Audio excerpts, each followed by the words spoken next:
Bismillahirrahmanirrahim. Assalamu alaikum. Welcome to Newsroom. I'm your host, Khalid. But today is the 11th of January 2022. These are the stories that we'll be discussing during the course of the show. We'll begin, ladies and gentlemen, with the very important meeting that was held between Russia and the United States of America in Geneva. The meeting did last 7 hours and it is all about Ukraine. From the Russian side, they say that the US showed serious interest in what Russia had to say. Nevertheless, the US has serious apprehensions as to what Russia wants from these negotiations. At the same time, also in Kazakhstan, we've had more than 160 killed, 5,000 arrested during riots. That has also Russian troops that have gone into Kazakhstan. There is a whole regional scenario that is changing, and this is going to be our first segment of the day. Our second story of the day, ladies and gentlemen, is going to be about COVID-19, about Omicron, about the positivity ratio that has increased to 3.3%, whether it be the capital city, where the majority of the new COVID cases are Omicron, whether it be other cities such as Karachi, where the positivity ratio has crossed 15%. This is quite alarming as far as COVID-19 is concerned, especially when it comes to the new variant, that is Omicron.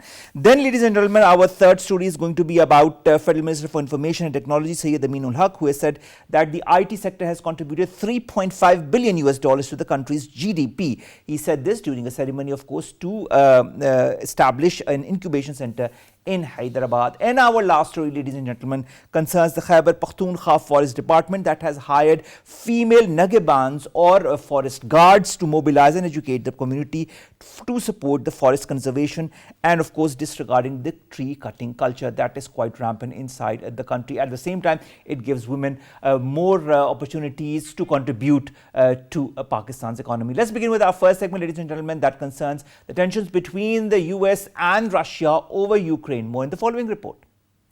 The escalating tensions between Russia and Western powers are vividly evident by a regular exchange of rhetoric describing each other in unflattering manner. The current impasse over Russia's demand that Ukraine must not become NATO's member precipitated high-stakes security talks in Geneva. Western officials hinted at the possibility of restricting military maneuvers and missile deployments in Eastern Europe as long as Russia reciprocates ahead of talks. As US and Russian diplomats emerged from a day of negotiations in Geneva, there were no signs of incremental shifts in strategic posture of great powers in Eastern Europe. The Deputy US Secretary of State Wendy Sherman termed the exchange with Russian useful, while Russian counterpart Sergei Ryabkov stated the conversation was difficult, long, very professional, deep and concrete without attempts to smooth over sharp corners. Though relations between the West and Russia never rebounded after 2014 episode when Russia forcibly annexed the Black Sea Peninsula of Crimea and allegedly backed separatists in eastern Ukraine, but an expected meeting between NATO and Russian Federation next week seems to be a defining moment. Moreover, there are speculations that unrest in Kazakhstan will further inflame tensions between Russia and West. A sudden wave of Almaty protests precipitated unprecedented Russian response.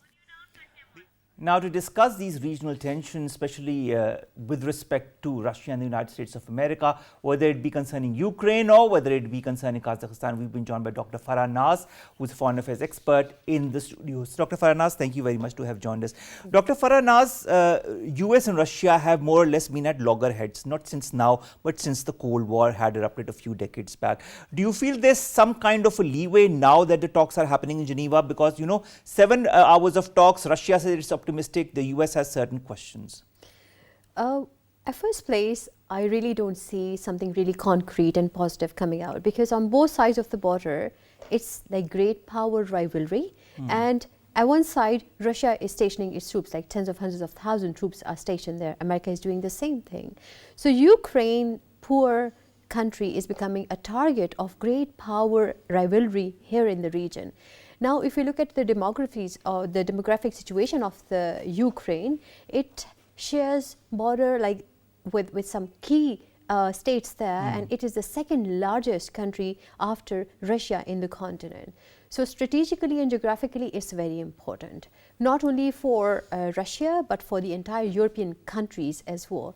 So if America wants Ukraine, or Ukraine itself wants to be a member of the Western alliances and the NATO forces, I think it's in the best interest of that part of the world. But you know, you talked about NATO, Dr. Farah. The issue is that Russia does not want Ukraine to be part of NATO, whereas the US wants Ukraine to be part of NATO. This is one of the thorny points between the two. Exactly. So as I was mentioning, that it's in the best interest of America and the Western alliances and EU that Ukraine become a part of the NATO forces.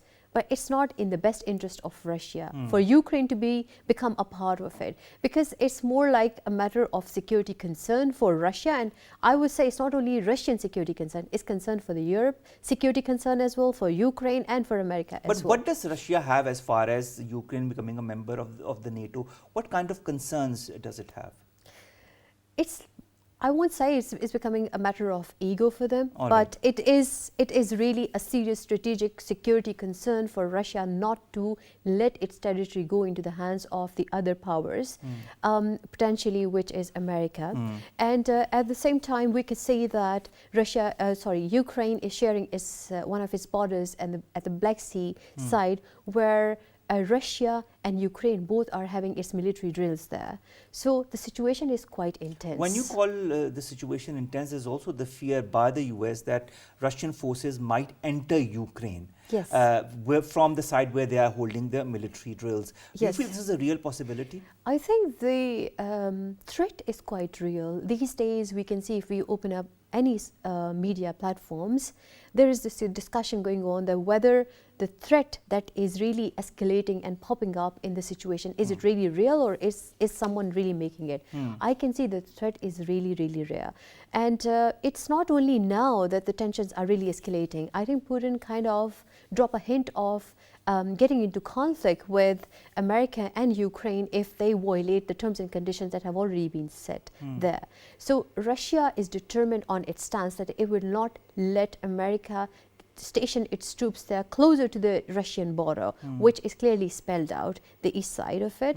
And the Ukraine at that time is, when we look at the language that is spoken there in Ukraine, being a part of the Soviet Union in the past, it is really having not only its own language, but Russian is also very widely spoken. So they have socio-cultural ties as well. All right. From socio-cultural ties to regional issues, let's talk now to Andrey Kortunov. He's a director, Russian International Affairs Council. Thank you very much, Andrey, to have joined us. Andrey, one of the senior researchers talks about 3 goals that Russia has as far as the yesterday's negotiations are concerned. Undermine trust in the US amongst European countries, show defiance of any future sanctions, and discourage United States from arming Central European nations that have joined NATO. What is your point of view on these 3? Well, I think that the United States has decided to take a rather formal approach to these negotiations. The U.S. representatives argued that they cannot really discuss any issues related to the NATO enlargement or to the security situation in the center of Europe without participation of its allies in Europe. And of course, they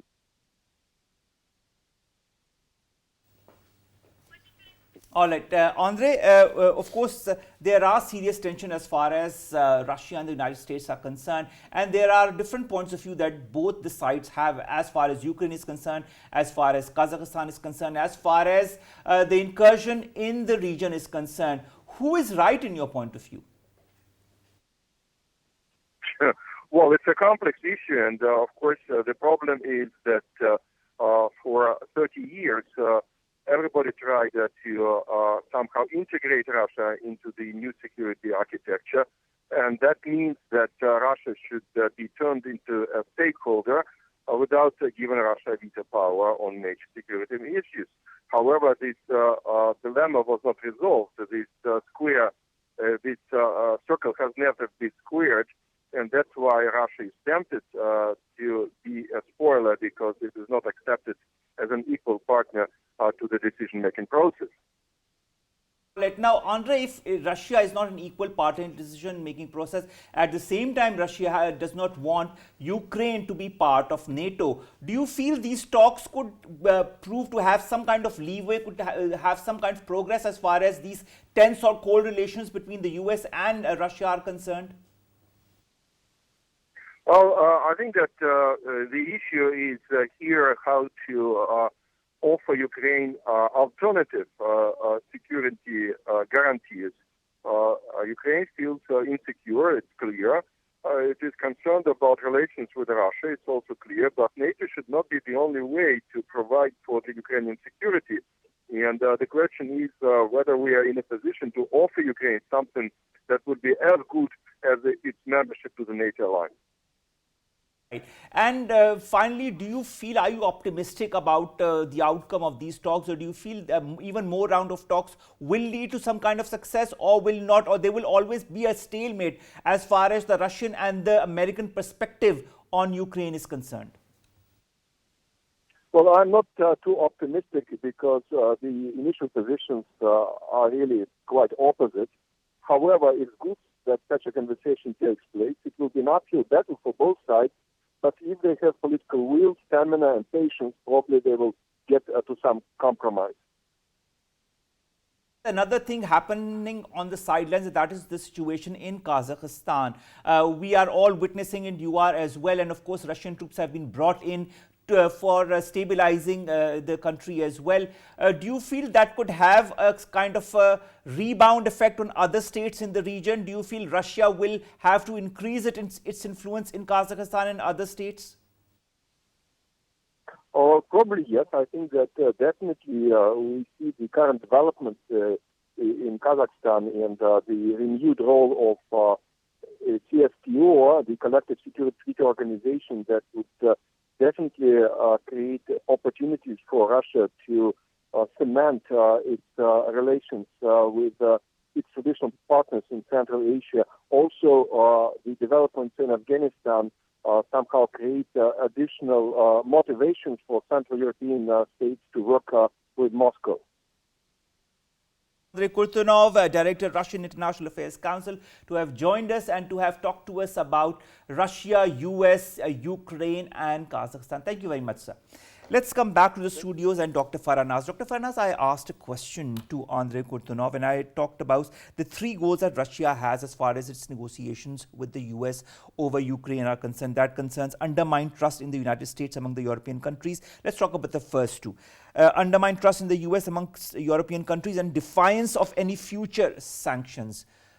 What do you feel, how achievable are these goals as far as the Russian perspective is concerned?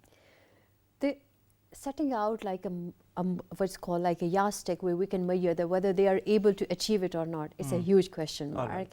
Where if these days, if you could see the kind of statements that are coming up from Europe, Germany, UK, America and Russia, they're very strong. We see all countries, they group together. If I can quote some of the statements that are coming up from different parts of the world. So Germany says, the Chancellor says that they back Ukraine in their New Year's speech, and they say that it's inviolable of borders in a high good and not negotiable at all. Where UK says that, where the Prime Minister Boris Johnson says that they considered the issue between Russia and Ukraine a direct threat to them. It's very strong, you know. At the same time, the European EU Commission, their president, they say that they warn Russia of unprecedented measures for Ukrainian aggression, and they warn Moscow of severe cost of aggression, and the consequence is going to be severe. And in return to that, Russia says that they're not going to accept anything that is coming on their way to stop them from the goal that they have set for themselves, that they're not going to accept Ukraine becoming a part of NATO or the zone, the eastern side, which they said it is yet not resolved as an issue. So they have to go in to resolve the issue. It's quite intense. Do you feel, Dr. Farah Naz, that Ukraine is going to become a flashpoint as far as US, let's put it, the West and Russia are concerned? Yes. Because there's a lot of apprehension from the West and the US as well that Russia is going to invade Ukraine, and then the US says that it is not going to sit idle. That means it is going to revert and there might be some kind of a counter-attack in Ukraine against Russia. Don't you feel this is going to escalate the situation in the region if this happens? It's going to be very serious, and the situation is really intense. It's not like that we can take it for granted. One thing is, history indicates the Cuban Missile Crisis, when they were really close to having nuclear conflict. This is again the same time. But we could see America had such kind of problems with North Korea, and there was a time recently when we were thinking that probably they're going to invade each other with nuclear bombs, but nothing happened. God make sure that this time also nothing happened. But if there is any sort of conflict that is escalating between Russia and America, is going to be a nuclear conflict, which should not happen at all. I hope it doesn't happen because we cannot afford a nuclear conflict. Anyways, the most important point that a lot of people talk about as far as the Russian perspective on the talks with the US over Ukraine are concerned is to discourage the US from arming Central European nations that have joined NATO. Now, this brings me to Kazakhstan, this brings me to other flashpoint areas in the Central Asian countries. Don't you feel the US is slowly and steadily, putting its claws inside of the Central Asian countries and aiming for Russia through these states? Whatever America is doing, they will do everything to securitize itself in the region, because it is really a shaky superpower at this stage, where we could see what it did in Afghanistan, what it did in the rest of the world. And I have all the sympathies with the NATO troops and the NATO countries, the way they got kicked out from Afghanistan at the, under the umbrella of the United States, where there are now discussions going on. The NATO country wants to have the Europeans, they want to have their own army. Why is this discussion coming up at this stage? And if really America is interested in stationing itself in the Central Asian, say why, what for? We have to understand that part. It's a part of the larger geostrategic design that is taking place, where China, we will always bring it here because it's a very global phenomena that is prevailing there, where through Chinese economic projects, they are linking up the road link from towards like the Central Asian states and all. So why is America all of a sudden interested in Central Asia? Is it all about money? It's all about the economic development and everything. All right, thank you very much, Dr. Farah Naz, Foreign Affairs expert, to have joined us, to have talked to us about these tensions that exist over Ukraine between Russia and the United States, and also in parallel what is happening in Kazakhstan. Thank you very much to have joined us. And also a huge thanks to Andrey Kortunov to have joined us all the way from Russia. Let's come to our second statement, ladies and gentlemen, and that concerns Omicron, COVID-19, and the positivity ratio that has crossed 3.3%. More in the following report. Since the emergence of Omicron variant in late November, COVID-19 hospitalizations in the world reached a record high. The surge in infections caused by the highly contagious Omicron variant is straining health systems, overtaking Delta as the dominant version of the virus in several states. Underlining the gravity of global pandemic situation, the US reported at least 1.13 million new coronavirus infections in one day, the highest daily total of any country in the world. Amid a sharp rise in the COVID-19 cases across Pakistan, the country's coronavirus positivity ratio remained over 3% for the third straight day. According to statistical data shared by the National Command and Operations Center, the country's Nerve Center for Anti-Pandemic Initiatives, 1,467 cases were reported from across the country after 43,540 tests were conducted in the last 24 hours. Bolstering precautionary measures to keep Omicron from gaining momentum, the NCOC directed all the provinces to follow the non-pharmaceutical interventions and the obligatory regime in letter and spirit. Earlier, the country's top health official, Special Assistant to Prime Minister on Health, Dr. Faisal Sultan, warned people to not take Omicron lightly and advised the public to follow the COVID-19 SOPs and get vaccinated at the earliest. An explosion of infections comes with timid signs of hope, as Pakistan has achieved the 2021 target of vaccinating 70 million people against coronavirus, and according to NCOC Chief Asad Umar, over 100 million people had received at least one dose of the anti-COVID vaccine. Dr. Atta Rehman, Chief Scientific Advisor, joins us online. Dr. Saab, thank you very much to have joined us. Dr. Saab, the positivity ratio is increasing every single day as we speak. 3.33% is the positivity ratio overall. But of course, there are certain regions where the positivity ratio has crossed 15%.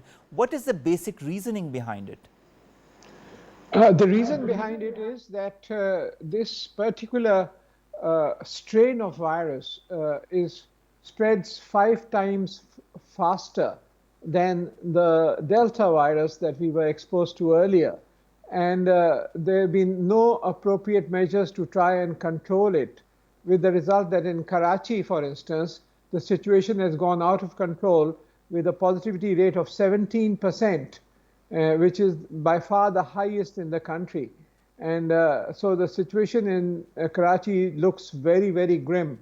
And this will be reflected before long in the situation in hospitals in this city. The situation in other cities is relatively better.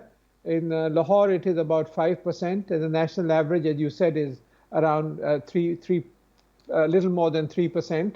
But the problem is that this virus is, this particular strain of virus is in many ways different from Delta virus.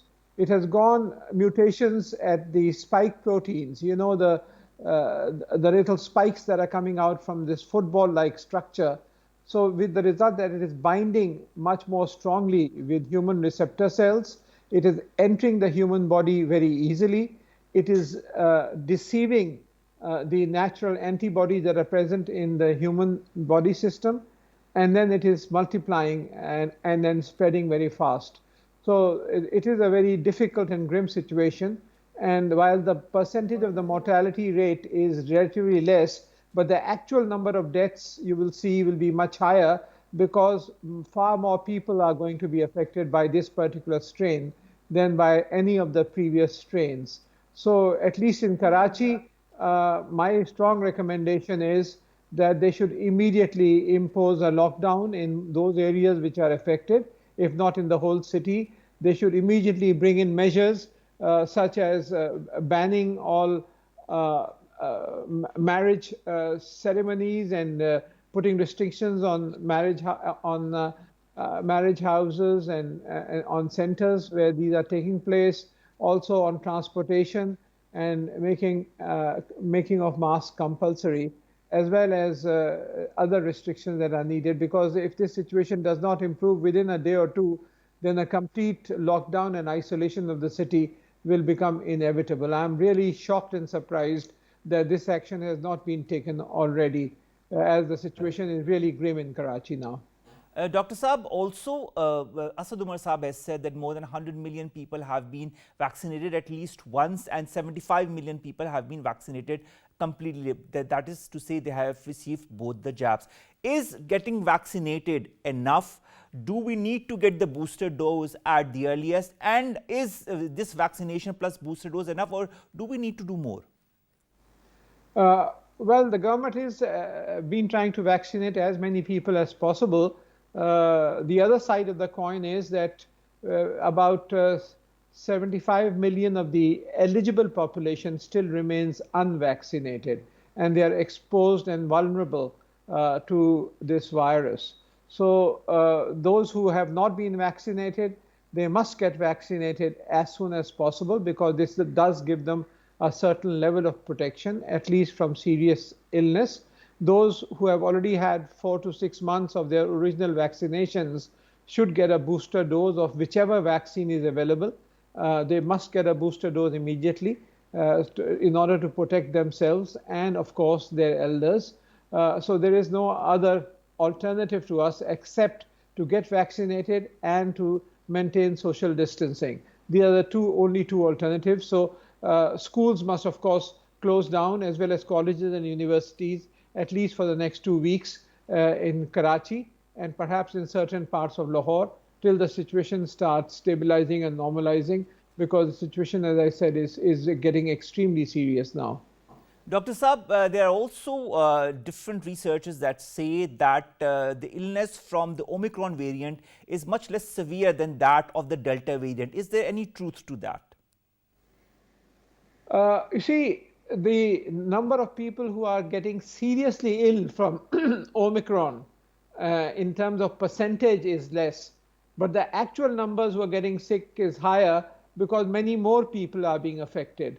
So the result is that there is going to be far more pressure on hospitals and far more people are going to die, even though the percentage of people who of those affected have less serious illness, but the overall numbers are going to be much higher. So we need to be far more careful of this. And another worrying development is that there's another strain of this virus which has been recently found in Cyprus and which has started spreading. It's Delta Micron. It's a combination of some of the structures of Delta virus and Omicron.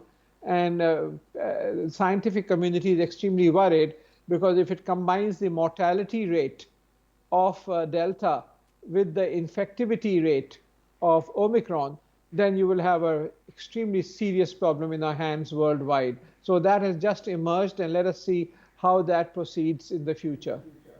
Now, you talked about the increase in the number of cases worldwide. If we just talk about the United States of America, there are around 1.1 million cases a day recorded recently. Also in our neighboring country, India, the number of cases are increasing manifold. So is the number of cases increasing in many other countries across the world. Another research also, Dr. Saab, says that T cells from the common cold can provide protection against the COVID-19. They say high levels of these T cells can provide this protection. This is a study that has been done in London. Do you feel there is any this could be used in future, or do you feel we need to just follow the SOPs with extreme prudence? You see, it is too early to say to what extent one is protected if one gets flu virus from coronavirus, because this study has not been reproduced as yet by independent scientists. So it is one study which has come forward, but the general feeling of the scientific community is that in order to get the best possible immunity, you need to be actually vaccinated by this very virus, and preferably by a vaccine developed on the strain of virus which is presently common. And that poses a big dilemma because the vaccine development takes about a year or a year and a half, and by that time the strain has changed and many new forms have come into the population. So we are always a year or a year and a half behind. So, but there is also evidence that now both the flu virus and the coronavirus are acting together. Previously, if you had flu, then you could. There was some people who had coronavirus were not being attacked by flu so easily. But now there are changes in the structure occurring so that you can be attacked by both. So it looks like flu and corona are learning to live together and then attack in synergy, attack human beings in synergy. So there are very sinister developments like that taking place at the moment. Dr. Saab, with these developments taking place at a very rapid pace as far as the way the virus mutates and changes the way it reacts in human beings, what is the foremost responsibility of us as human beings in order to prevent A, getting it, B, preventing the spread of it as much as possible? I think the first thing is that we all must wear masks when we go out. And also in the home, if you are exposed to relatives, close relatives, you should be wearing masks at home also. So that is the first thing. Second, you should be avoiding going into closed spaces where there are other people around. You should be avoiding going into marriage ceremonies unless they are in open air, and then you should strictly wear masks and keep at a distance. You should not shake hands. You should be regularly using sanitizers to clean your hands and making sure that you're not exposed to others as far as is humanly possible. But that is our own personal responsibility. We should also avoid going to our elders who are vulnerable and who may get seriously sick if we carry this virus and we expose them to it. Sometimes you carry it without knowing it. You may not have any symptoms, you may not have any fever or any sore throat, but you may still be carrying it and you may still be able to infect others. So this is your responsibility. But then there is the government's responsibility, which is to impose restrictions rapidly. And this, unfortunately, as I said, has not happened in Karachi. Under the 18th Amendment, it is the provincial government's responsibility to take measures. But it is disappointing to see that during the last 1 week, little has been done to control this virus in Karachi, and things are spiraling out of control. All right. Dr. Saab, final question. Is there any particular age group that is more vulnerable than the others? If you look at the different age groups that have been affected recently in the capital city, that is Islamabad, of the 113 cases, of which 95 are from the Omicron variant, there are 36 cases in 20 to 29 years group, 31 in the 30 to 39, and only 3 each in the 0 to 9 years of age and 70 and 70 plus age groups. Do you feel that there is more of a vulnerability in the younger age slot, that is between 20 to 40, as far as this Omicron variant is concerned, or this is just subjective? I think it is just subjective. It is a bit too early to say, and the number of figures, the number of persons on which data is based is too small to make a general conclusion.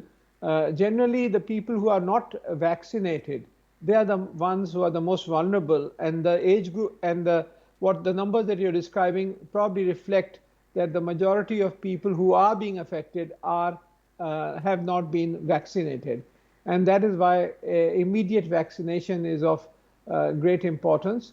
Also, amongst children, it is important because they have not been vaccinated, so that we protect them as far as possible, and so that can only be done through closing of schools and through social distancing.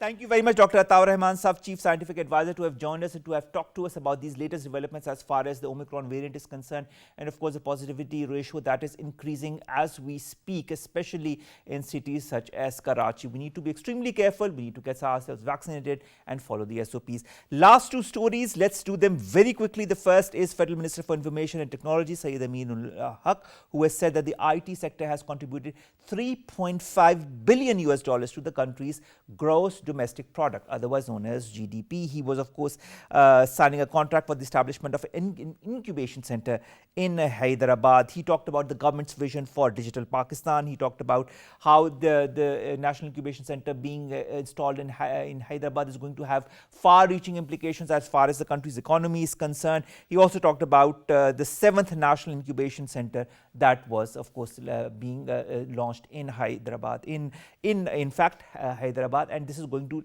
lead to many more such incubation centers across the province. And our last segment, ladies and gentlemen, is about the forest department that in Khyber Pakhtunkhwa that has hired female Negibans, otherwise known as forest guards, to mobilize and to educate the community for supporting forest conservation and the discouraging the trend of cutting trees. We know a lot of people do that, and these women will help curtail this trend. Not only will they help that, but they will also contribute as far as the country's economy is concerned, and we are hoping and going towards a clean and green Pakistan, and our women folk are going to stand side by side with our men folk, of course. And there are different plantations as well that are going to be held under this in the Khyber Pakhtunkhwa province. So we wish the KP government all the best, and we hope that other provinces will also emulate this example of hiring women forest guards for educating the community. With that, we come to an end of today's Newsroom. We'll see you inshallah tomorrow with new segment stories. Get yourselves vaccinated, I can't emphasize it enough, and follow the SOPs. Allah Hafiz.